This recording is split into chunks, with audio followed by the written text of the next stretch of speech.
یعنی ہر شخص خیال رکھے کہ جو کوئی اللہ کی آیتوں، اللہ کی کتابوں اور اللہ کے دلائل قدرت کا انکار کرتا ہے وہ جلد سزا پائے گا۔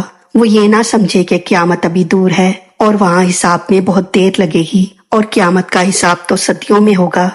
اعوذ باللہ من الشیطان الرجیم، بسم اللہ الرحمن الرحیم۔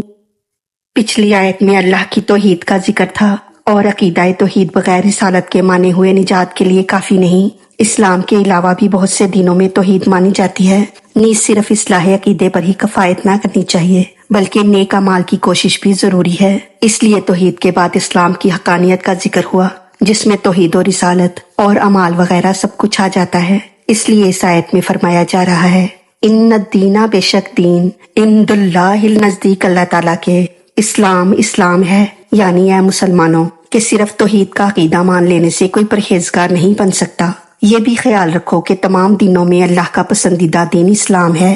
اس دین اسلام کو چھوڑ کر کوئی دوسرا دین اختیار کر کے کوئی متقی نہیں بن سکتا، خواہ وہ کتنی ہی نیکیاں کرے۔ خیال رہے کہ دین اسلام ہی حق ہے، اس کے لیے عقلی اور نقلی دونوں دلائل موجود ہیں۔ ہر دین والا یہ سمجھے ہوئے ہے کہ رب تعالیٰ مجھ سے راضی ہے، لہٰذا بہتر یہی ہے کہ رب تعالیٰ سے پوچھ لیا جائے کہ وہ کس سے خوش ہے۔ تو اس آیت میں رب تعالیٰ نے فیصلہ فرما دیا کہ رب تعالیٰ کا پیارا دین صرف اسلام ہے۔ ابن جریر نے حضرت قتادہ سے روایت کی کہ اسلام اللہ کا دین ہے جس کے لیے انبیاء اکرام بھیجے گئے، اور اسی کی طرف اولیاء اللہ نے راہبری کی۔ اس دین اسلام کے سوا کوئی دین مقبول نہیں، اور بغیر اسلام کوئی نیکی قبول نہیں۔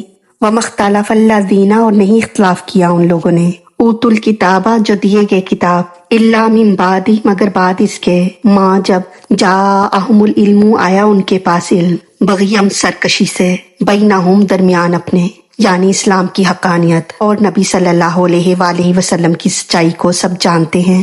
ان کی یہ مخالفت نادانی نہیں بلکہ جان بوجھ کر ہے۔ وہ صرف حسد کی وجہ سے اسلام کی حقانیت کے منکر ہیں، یعنی انہوں نے حسد کی وجہ سے جان بوجھ کر آپس میں اختلاف کیا۔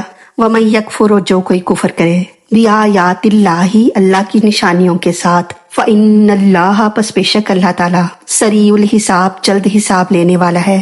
یعنی ہر شخص خیال رکھے کہ جو کوئی اللہ کی آیتوں، اللہ کی کتابوں اور اللہ کے دلائل قدرت کا انکار کرتا ہے وہ جلد سزا پائے گا۔